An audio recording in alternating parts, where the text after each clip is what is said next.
আসসালামু আলাইকুম, welcome to kitchen craft. আজ আমি তৈরি করব মাছের রেসিপি। মাছ বাঙালির খুবই পছন্দনীয় একটি খাদ্য।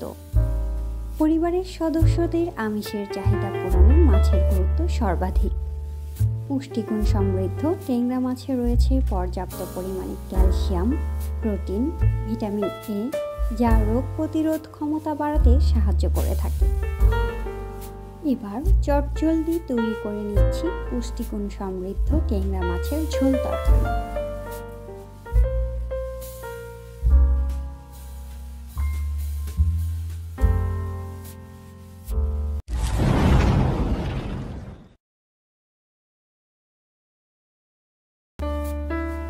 পুষ্টিগুণ সমৃদ্ধ টেংরা মাছের ঝোল তরকারি তৈরির জন্য প্রথমে একটি প্যানে নিয়ে নিচ্ছি খুব ভালোভাবে ধুয়ে রাখা মাছ।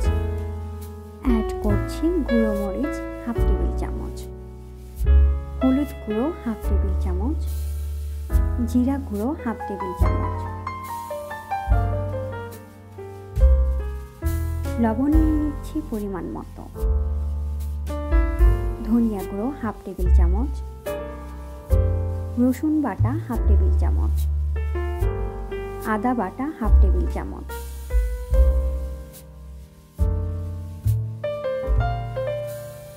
তেল দিয়ে দিচ্ছি 1 টেবিল চামচ। এখন খুব ভালোভাবে মাছের সাথে মশলা মাখিয়ে নেব।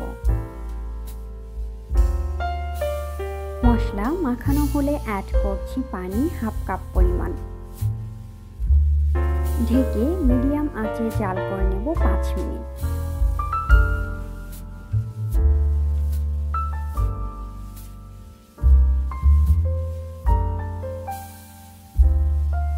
এবার অন্য একটি প্যানে নিয়ে নিচ্ছি পরিমাণ মতো তেল। তেল গরম হয়ে আসলে অ্যাড করছি পেঁয়াজ কুচি, রসুন কুচি, হালকা বাদামি করে ভেজে নেব। ভাজা হলে অ্যাড করছি সামান্য পানি। দিয়ে দিচ্ছি গুঁড়ো মরিচ 1 টেবিল চামচ, হলুদ গুঁড়ো হাফ টেবিল চামচ, জিরা গুঁড়ো হাফ টেবিল চামচ, ধনিয়া গুঁড়ো হাফ টেবিল চামচ,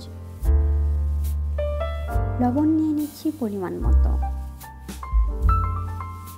অ্যাড করছি আদা বাটা হাফ টেবিল চামচ। এবার সব মশলা ভালোভাবে মিশিয়ে ঢাকনা দিয়ে ঢেকে কষিয়ে নেব 3-4 মিনিট।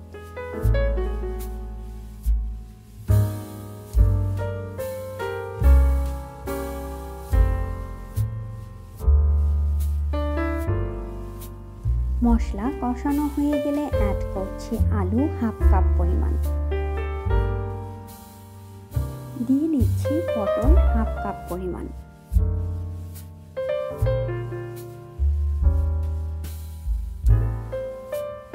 মশলার সাথে সবজি ভালোভাবে মিশিয়ে ঢেকে 5-6 মিনিট রান্না করে নিব।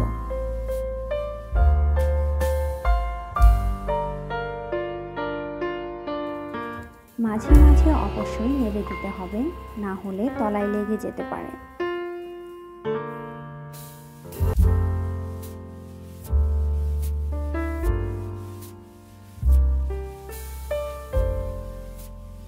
কিছুক্ষণ জাল করার পর অ্যাড করছি হাফ কাপ টমেটো।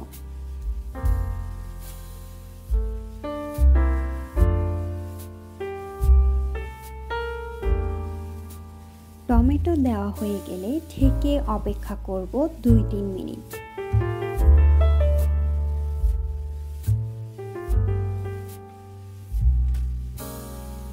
অ্যাড করছি পানি 1.5 কাপ পরিমাণ। যেহেতু ঝোল তরকারি তৈরি করব, তার জন্য পানি একটু বেশি ব্যবহার করব।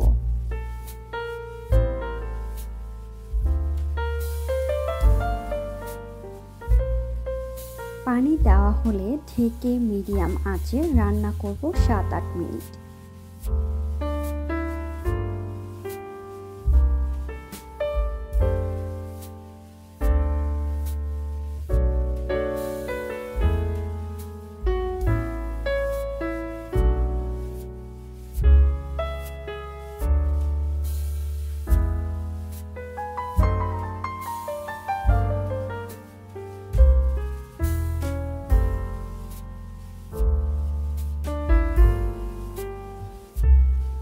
এখন অ্যাড করছি আগে থেকে জাল করে রাখা মাছ। মাছ দেওয়া হলে ঢেকে অপেক্ষা করব আরো কিছুক্ষণ।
তৈরি হয়ে গেল পুষ্টিগুণ সমৃদ্ধ মজাদার টেংরা মাছের ঝোল তরকারি। আমার রেসিপি ভালো লাগলে অবশ্যই লাইক, কমেন্ট এবং শেয়ার করে পাশে থাকবেন।